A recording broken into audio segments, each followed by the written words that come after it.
नमस्कार, मेरा नाम भाऊ तोरसेकर। आप देख रहे हैं प्रतिपक्ष। दोस्तों, आज ममता पर बोलना ज़रूरी है क्योंकि एक दो दिन पहले ममता ने कांग्रेस वालों को बोला है कि जागो जागो कांग्रेस जागो। आपको मालूम होगा शायद कि ममता की जो तृणमूल कांग्रेस पार्टी है उनका एक मुखपत्र है, माउथ पीस है, जिसका नाम जागो बांग्ला। तो जिस ढंग से महाराष्ट्र में शिवसेना का मुखपत्र सामना चलता है, उसी ढंग से उसी तरह से अपने कार्यकर्ताओं को दैनंदिन मार्गदर्शन करने के लिए, गाइड करने के लिए ये जागो बांग्ला नाम का जो डेली है, दैनिक है, वो बंगाल में तृणमूल कार्यकर्ता को लाइन देता है। पार्टी की लाइन क्या है, किस चीज़ पर पार्टी या ममता क्या चाहती है। तो उस जागो बांग्ला नाम का जो पेपर है उसमें एक आर्टिकल प्रसिद्ध हुआ है, एडिटोरियल हो, आर्टिकल हो, उसमें लिखा गया है कि इसके आगे कांग्रेस से मोदी की खिलाफत हो नहीं सकती, इसलिए जनता को जागरूक होना चाहिए और कांग्रेस से भी सावधान होना चाहिए। मुझे याद आती है 10-12 साल पहले या 9 साल पहले जब लोकपाल आंदोलन हुआ था और वहाँ से निकलकर आम आदमी पार्टी हमारे सामने आ गई, तो उस वक्त केजरीवाल की भी यही लाइन थी। केजरीवाल हमेशा यही बोलते थे, यानी वो सिर्फ कांग्रेस सत्ता में हो, यूपीए सत्ता में हो, इसलिए उनके खिलाफ ही नहीं बोलते थे। पूरी की पूरी अपोजिशन और कांग्रेस, इसमें कोई फर्क नहीं है। बस अगर इस गंदी राजनीति से, ये कीचड़ से देश को और समाज को बाहर निकालना है, उठाकर खड़ा करना है, तो बस केजरीवाल ही आपके लिए कोई बड़ा देवदूत बनकर आने वाला है। इस ढंग से केजरीवाल की भाषा होती थी। उनके पार्टी और या उनकी पार्टी नहीं थी उस वक्त, उनके जो समर्थक थे, दोस्त थे, साथीदार थे, वो इस तरीके से बात बोलते थे कि मान लो कि पूरी भारत की राजनीति करप्ट और भ्रष्ट हो गई है। और उनकी एक दो लाइनर होता था, सब मिले हुए हैं। 3 शब्द वो बोलते थे, सब मिले हुए हैं। और आपको याद होगा, इन्होंने एक आइडिया निकाला था केजरीवाल ने और कहा था कि देखो, जब पार्टी बनाई और लड़ने की शुरुआत कर दी तो उनका एक आर्ग्यूमेंट था केजरीवाल का कि ये आपस में मिले हुए हैं, तो उसका सबूत क्या है। यानी बीजेपी, कांग्रेस, सीपीआई, सीपीएम या जनता दल, ममता, डीएमके, जो कुछ पार्टियां हैं, आज केजरीवाल किसी भी पार्टी से हाथ मिला लेते, लेकिन उस वक्त जब इनकी पार्टी नई थी या पार्टी बनाने की कोशिश में थे, तब इनका ये स्लोगन था या भूमिका थी कि देश की सब पार्टियां मिली हुई है, सब उतनी ही करप्ट है और एक दूसरे का करप्शन में साथ देती है, एक दूसरे को करप्शन से बचाती है। तो इसलिए इन्होंने बड़ा से बड़ा सबूत क्या दिया था कि कोई भी पार्टी का कोई बड़ा नेता हो, उसके सामने चैलेंजर खड़ा नहीं किया जाता। यानी राहुल गांधी हो जो अमेठी से लड़ते, सोनिया गांधी हो रायबरेली से लड़ते, या मुलायम सिंह हो मैनपुरी से लड़ते, या अडवाणी हो, सुषमा स्वराज हो, अलग अलग पार्टियों के जो नेता है, ममता हो, उनके खिलाफ कोई स्ट्रांग कैंडिडेट नहीं दिया जाता ताकि नेता कायम रहे। पार्टी कम ज़्यादा हो तो चलेगा, लेकिन जो पॉलिटिकल स्पेस है इन्होंने आपस में बांट लिया है। इसलिए किसी भी पार्टी का सबसे बड़ा सर्वोच्च नेता होता है, उसे हराने की कोशिश नहीं होती, उनको चैलेंज नहीं दिया जाता। तो इसलिए इन सब पार्टियों की मिली भगत है और इसलिए करप्शन पर ऊपर की बातें की जाती है, लेकिन जड़ से उखाड़ने की बात नहीं होती। और इसी कारण ये सब पार्टियां मिली हुई है। आज 8-10 साल के बाद ममता बनर्जी मान लो केजरीवाल की भाषा बोल रही है, केजरीवाल की भाषा बोल रही है, क्योंकि इन्होंने बताया कि देखो ईडी और सीबीआई जोर शोर से देश भर में छापे मार रही है, लेकिन जो छापे मार रही है वो अपोजिशन के, ऐसा बोला जाता है। बीजेपी छोड़कर दूसरी पार्टियां जहां जहां सत्ता में है उनके नेताओं पर, उनकी कंपनियों पर, उनके दोस्त हो गए, दोस्त उद्योगपति हो गए, व्यापारी हो गए, उन पर छापेमारी होती है। इसका मतलब अन्याय तो हो रहा है, लेकिन वो अपोजिशन पर नहीं हो रहा है।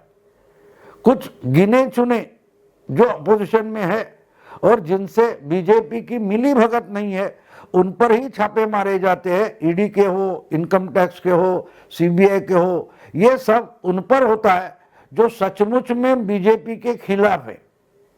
और बहुत सारी पार्टियां ऐसी है कि वो दिखाई देती है, दिखावा करती है कि वो बीजेपी के खिलाफ है, मोदी की राजनीति के खिलाफ है, लेकिन असल में मोदी से ही हाथ मिलाए हुए है। उन पार्टियों के जो सबसे सर्वोच्च नेता होते हैं, बड़े नेता होते हैं, प्रमुख नेता होते हैं या उनके दोस्त वगैरह होते हैं, उन पर छापे नहीं मारे जाते। और ये सबूत है कि बाकी सारी पार्टियां और बीजेपी मोदी मिले हुए हैं। यानी ठीक जिस ढंग से केजरीवाल राजनीति में आने के समय बोल रहे थे, उसी तरीके से, उसी शब्दों में ममता बोल रही है। और ये बात उनका जो मुखपत्र है, यानी तृणमूल कांग्रेस का जो सामना है जागो बांग्ला, उस पर ज्यादा चर्चा नहीं होती। जैसे कि आजकल हमने देखा है कि शिवसेना बस सिमट कर सामना पेपर की लेवल पर रह गई है, बाकी ग्राउंड पर शिवसेना बची नहीं है। जो कुछ शिवसेना बची है वो सामना के लिए बची है, संजय राउत के लिए बची है। और वो कुछ करते, वो कुछ बोलते या राउत कुछ लिखते, बस वही शिवसेना है। बाकी हम देखेंगे कि नागपुर में हो, धुलिया में हो या कोल्हापुर में हो, शिवसेना ने कुछ किया, उसकी कोई भी खबर मीडिया में हमको नहीं मिलती। हाँ, आज के सामना में क्या आया है, आज के सामना ने क्या छपवाया है, इस पर चर्चा होती है। लेकिन जागो बांग्ला, ये जो ममता बनर्जी का सामना है, यानी माउथ पीस है, मुखपत्र है, उसमें क्या लिखा जाता है उस पर ज्यादा चर्चा नहीं होती। कभी कभार हिंदी या अंग्रेजी नेशनल न्यूज़पेपर्स होते हैं, उसमें उसकी चर्चा होती है, उस पर कोई बोला गया है तो उस पर एक न्यूज़ बनकर आती है, बाकी चर्चा नहीं होती।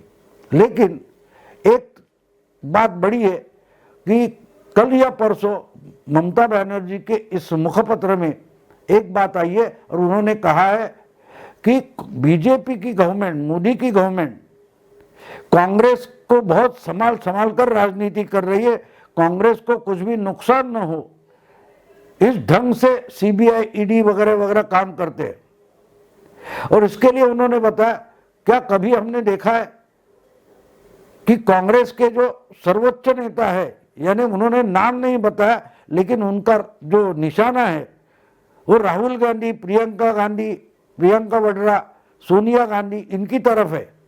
क्या गांधी परिवार के किसी बड़े सदस्य पर ईडी या सीबीआई ने कुछ कार्रवाई की है? बिल्कुल सीधा निशाना है, बिल्कुल सीधा निशाना है। क्योंकि नेशनल हेराल्ड हो या वो डीएलएफ और वड्रा का मामला हो, बहुत सारे मामले डायरेक्टली गांधी फैमिली से, गांधी परिवार से जुड़े हुए हैं और पिछले 5-7 साल से जुड़े हुए हैं। लेकिन उस पर ईडी या सीबीआई ने कुछ भी बड़ी कार्रवाई कभी भी नहीं की है जब से मोदी जी प्रधानमंत्री बने हैं। ऐसा हम उसको सार बोल सकते हैं या आशय बोल सकते हैं। ममता जो बता रही है या उनका मुखपत्र जो बता रहा है, वो यही बता रहा है कि गांधी परिवार गुस्सा हो जाए, ऐसा कुछ भी मोदी सरकार या उनकी इन्वेस्टिगेशन एजेंसियां नहीं करती। हाँ, बाकी सब छोटे छोटे शिवसेना वाले हो, एनसीपी वाले हो या टीएमसी वाले हो, उन पर जोर शोर से कार्रवाई होती है, उसको पब्लिसिटी दी जाती है, पब्लिसिटी दी जाती है। और बिल्कुल सच है, बिल्कुल सच है। हमने जो कुछ देखा है कि महाराष्ट्र में हो, लेकिन दूसरी बात हमें एक ध्यान में लेनी चाहिए, ममता जो बोलती है उसमें एक त्रुटि है या एक कमी रह गई है कि कांग्रेस पर छापेमारी होती नहीं, ये बात सच नहीं है। महाराष्ट्र में हो या और राज्यों में हो, जहां जहां कांग्रेस के, मेरा ख्याल है बीच में जब सचिन पायलट बगावत कर बैठे थे, उस वक्त गहलोत के बहुत सारे नजदीकी लोगों पर छापेमारी हो गई थी। बहुत सारे जगह होते हैं, हाँ, उसको पब्लिसिटी नहीं मिलती या पब्लिसिटी नहीं दी जाती, तो इसलिए बीजेपी और कांग्रेस हाथ मिले हुए है, ये बोलना गलत होगा। लेकिन ममता बोलेगी। उतना ही नहीं, उन्होंने और एक बात बता दी कि 34 साल 34 इयर्स सीपीएम यानी लेफ्ट फ्रंट बंगाल में सत्ता में थी, क्या इतने साल उन्होंने कुछ करप्शन नहीं किया होगा? 34 साल अगर एक पार्टी या एक गठबंधन सत्ता में रहता है तो उन्होंने कुछ ना कुछ तो करप्शन किया होगा, कुछ ना कुछ घोटाले उसमें भी हो गए। तो उनके बारे में एक भी केस क्यों नहीं हो रहे? किसी भी व्यवहार पर या घोटाले पर इन्वेस्टिगेशन क्यों नहीं हो रही? यानी सीपीएम के सब वरिष्ठ नेता है, उनको छोड़ा जाता है, उन पर कार्रवाई नहीं होती। और हम अगर ये सच क्यों नहीं है कि क्योंकि हमने देखा कि अभी तो सीपीएम के एक ही चीफ मिनिस्टर बचे, वो तो केरला में है। उन पर एक गोल्ड बॉन्ड या ऐसा कुछ सोने का घोटाला या जो स्मगलिंग के बारे में बड़ा बवाल पिछले 1 साल से चल रहा है। तो सीपीएम को कहां छोड़ा है? लेकिन फिर भी ममता ये झूठ बोलेगी, झूठ फैलाएगी, क्योंकि इसी ढंग से तो केजरीवाल सत्ता में आए थे। हाँ, केजरीवाल उस वक्त नए थे और ममता कम से कम 40 साल से राजनीति में है। सवाल इतना ही है कि ममता ये झूठे आरोप क्यों लगाती है? झूठे आरोप इसलिए लगा रही है कि उनको राहुल गांधी का नेतृत्व मंजूर नहीं है, और जब तक कांग्रेस राहुल के साथ है तो उनके साथ हम नहीं जाएंगे, ये उन्होंने बहुत तरीके से बता दिया है। लेकिन आज भी देश के बाकी छोटे मोटे दल जो है वो कांग्रेस के ही पीछे कि भाई अपोजिशन का नेतृत्व कांग्रेस करे, और वो नेतृत्व अगर ममता को करना है तो सबसे पहले कांग्रेस को डिस्क्रेडिट करना पड़ेगा, कांग्रेस को बदनाम करना पड़ेगा कि कांग्रेस असल में मोदी जी के खिलाफ लड़ना ही नहीं चाहती। और जब लड़ना नहीं चाहती और खुद की चमड़ी बचाने के लिए अगर बीजेपी के साथ या मोदी जी के साथ कांग्रेस ने हाथ मिलाया है, तो कांग्रेस के नेतृत्व में कोई अल्टरनेटिव फ्रंट या अपोजिशन की फ्रंट महागठबंधन बन ही नहीं सकता। ये ममता को संदेश पहुंचाना है, यही सिग्नल देना है। अब बात है, ये अगर लोगों को समझाना है और उस लाइन पर अगर लोगों को लाना है, बाकी छोटे मोटे दलों को, तो कुछ ना कुछ तो झूठ बोलना पड़ेगा। जिसके खिलाफ बात करनी है उसके खिलाफ सबूत देने पड़ेंगे, और सबूत नहीं होंगे तो सबूत निर्माण करने पड़ेंगे। इसलिए उन्होंने सबसे बड़ा जो सबूत बनाया है, जैसे केजरीवाल ने बनाया था कि बड़े नेताओं के खिलाफ सीरियसली चुनाव नहीं लड़ा जाता, इसलिए उस वक्त उन्होंने कुमार विश्वास जो उनके उस वक्त के साथी थे, उनको अमेठी में चुनाव लड़ने के लिए भेजा था। खुद केजरीवाल उठकर मोदी के खिलाफ वाराणसी तक जाकर खड़े हो गए थे, आपको याद होगा। तो उसी ढंग से ममता ने सबसे बड़ा सबूत ये दिया है कि क्यों सीपीएम का बड़े नेता और कांग्रेस के सर्वोच्च नेता, इन पर कोई छापा नहीं होता, उन पर कोई इन्वेस्टिगेशन क्यों नहीं लगता, ये सबूत दिया है।